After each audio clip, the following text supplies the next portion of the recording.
Welcome back, everyone. 17 billion US dollars. That is what Nigeria's parliament is investigating to find out what exactly happened when in about 7 countries. And let me break it down for you.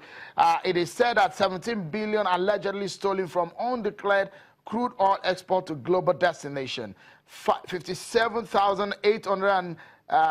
80,000 barrels of crude, 51 countries, over 17 billion US dollars, and it is said also that over 12 billion US dollar is to the US, traced to the US, over 3 billion US dollar to China, and 839 million US dollar to Norway. And breaking it down, the liquefied natural gas shortfall, the quantity is over 700,000 metric tons, and the cost is about 461 million US dollar, and in 7 countries. Why have we not been able to get this money? Quickly, before I get the lawyer to weigh in on this one, the lawyer in the US said that it is frustrating to track these monies. It's since September last year when the House has set up an investigative probe panel. Up until now, we've not really gotten ahead on what exactly has happened in all of this case. Honorable Agbonayinma.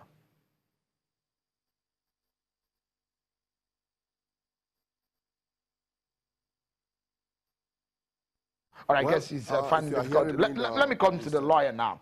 Why is it so difficult, legally speaking? Because he did say, the lawyer there in the US did say, it's difficult to track all of these things legally in Nigeria because of the Nigerian legal system. We have all of these kind of amount traced to our stolen crude out of Nigeria. Why is it difficult? It is not difficult. You see, first, the Freedom of Information Act can be used for such tracings if they are public records. But if it is private records, if it's simple commercial transaction, the Nigerian legal system is very open enough. There's a principle of law called constructive trusts. Constructive trust simply means that any money that enters into somebody's hands wrongfully can be disgorged from that person. And how do you know that money has entered into someone's hands wrongfully? You use the principle of tracing. So if that man can trace through the banking system how those monies went and traveled, he can use constructive trust. Say, Ikeji, yes. You remember that there were some oil firms that were asked to face the investigative committee and they did not show up. There's some companies. Then that is human factor, not law. That is human factor. If it just simply means that there are people within the system, within the oil sector, that are frustrating the efforts, not because of the poverty or paucity of legal provisions. All right. As a federal lawmaker, Honorable Agbonayinma, is the federal government worried about this sort of money? And if we're saying there's paucity of funds to prosecute projects in Nigeria, shouldn't we be looking into how to recover some of these funds when we know the names and we could actually lay hands on some of the document trailing some of these crude oil? Well, let me tell you this, responding to my very good brother, with you there. Hearing what he's saying, I'm a little bit worried in our great country. First of all, we have a country that does not follow the rule of law. Everybody working as if, they are above the law. And listening to, the lawyer in America, that is Jerome Stahl, is saying that, look, he came to Nigeria even to help. He was at the court here in Nigeria when the federal government took some of these companies to court. Up till now, nothing has come out of it. A lot of people have frustrated that system so that we can't get anything out of it. And I must appreciate the AGF, Attorney General of the Federation, for taking them to court. It is the court that should do the needful. But nothing is coming out of it. That is why he's saying that they must take this issue back to the United States so that at the end of the day, the court can compel them to produce and provide all the documents needed in order to prosecute this issue. A lot of billions. We are talking about United States. They have already investigated out of 51 countries, 41 completed. concluded.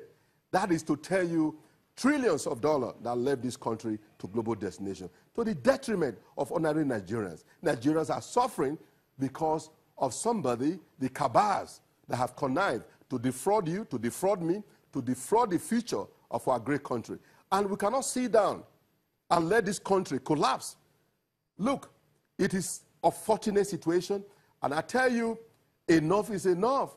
Nigerians must wake up instead of diverting attention to where it shouldn't be, where it ought not to be, but rather we are talking about issue that does not amount to anything when billions and trillions of Nigerians' money are all over there.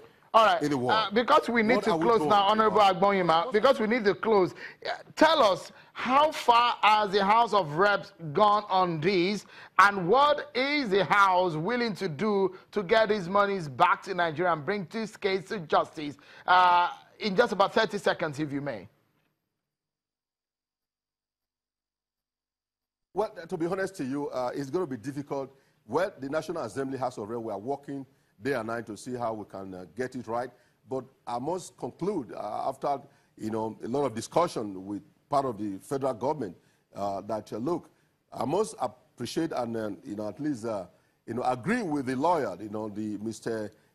Jerome, Stanley, that this issue must be taken back to the United States, so that at the end of the day we get the fact, we get everything, and they'll be able to get the money back to Nigeria, that we deserve to have the money, that Nigerians deserve to have the money, that a lot of billions and trillions have been stolen from Nigerian people, that Nigerians deserve to have their money back. It is possible, it is doable, it is achievable. That is why I have taken a lot of effort to travel back to America, to ascertain, to investigate. A lot of the congressmen and women of the United States. Let's allow Mr. Ikeji to give us the closing statement on this conversation now. Let's allow Mr. Ikeji to weigh in on this. In 30 seconds, if you wrap this up for us, with your experience in law and the Nigerian legal system, just in about 30 seconds, do tell us, what do you see about this case? It talks about cabals. Do you see headway? I am doubtful whether anything can be done. We are still having other such cases. We have the Halliburton Malabu scam. We have the Manitoba. People have been named in all of these. And nothing has happened. And nothing has happened. So you're afraid of this kind of... What kind of confidence should one have in this one? Revelations. The only thing that can happen is tracing. Let them trace and then expose. Make noise about it. Speak out. Name names. Name names, yes, yeah. From the United States.